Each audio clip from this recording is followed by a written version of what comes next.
આજે આપણે બનાવી રહ્યા છીએ લીલી મકાઈનું શાક।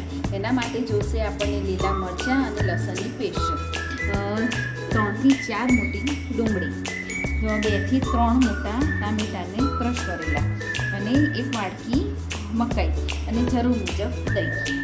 કઢાઈમાં આપણે તેલ લીધું છે, 3 મોટી ચમચી તેલ છે। એની અંદર આપણે રાઈ નાખીશું। રાઈ સાથે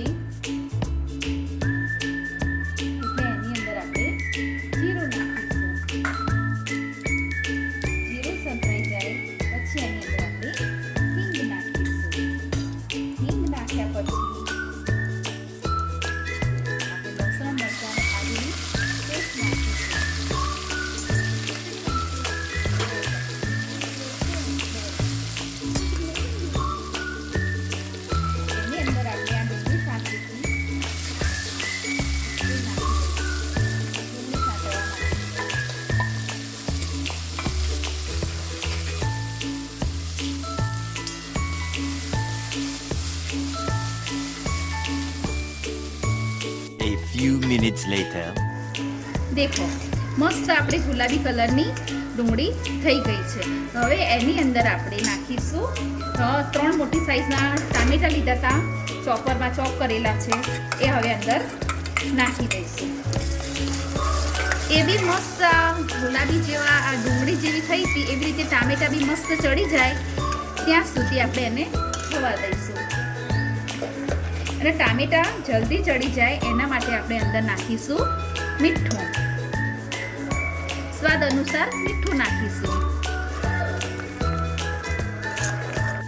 દેખો મસ્ત મજાનું તેલ છૂટીને તૈયાર થઈ ગયું છે। હવે એની અંદર આપણે અડધા ગ્લાસથી બી ઓછું 2 ઘૂંટા જેટલું પાણી નાખીને ફરથી ચડવા દઈશું। મસ્ત ફરથી તેલ છૂટે ત્યાં સુધી આપણે એને ચડવા દઈશું। એ સાઈડ ઉપર રાખીને દહીં છે એની અંદર આપણે અડધી વાટકી જેટલું દહીં છે, એની અંદર આપણે મસાલા કરીશું। ધાણા જીરું 2 ચમચી જેટલું ધાણા જીરું,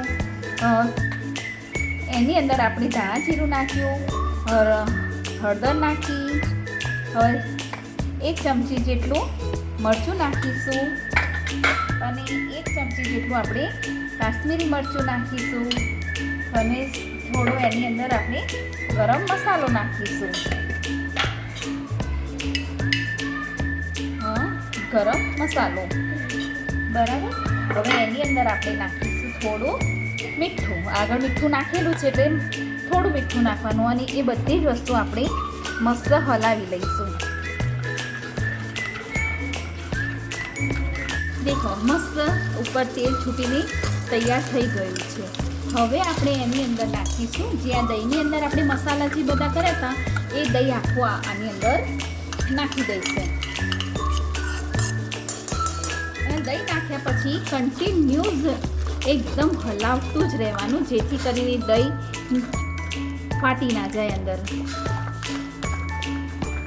તો આપણે એને 2 મિનિટ સુધી કન્ટિન્યુ હલાવતા રહ્યા। હવે એમાંથી બરોબર મસ્ત તેલ છૂટી ગયું છે અને આ બધી પ્રોસેસ ધીમા ગેસ પર જ કરવાની। હવે આપણે નાખીશું આ મકાઈના દાણા। ગેસ બી ધીમો જ રાખવાનો છે।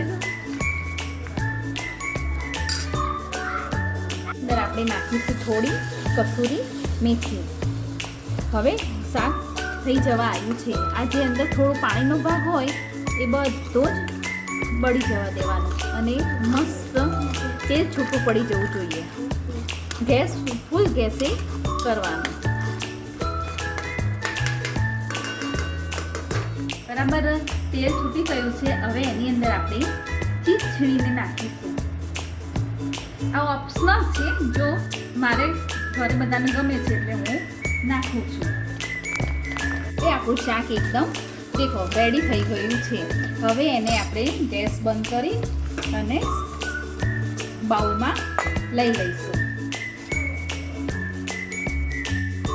હવે એની અંદર આપણે મસ્ત કોથમીર નાખીશું અને ગાર્નિશ કોથમીરથી કરી અને હવે એની અંદર આપણે ચીઝ નાખીશું। આ આપણું રેડી છે લીલી મકાઈનું શાક.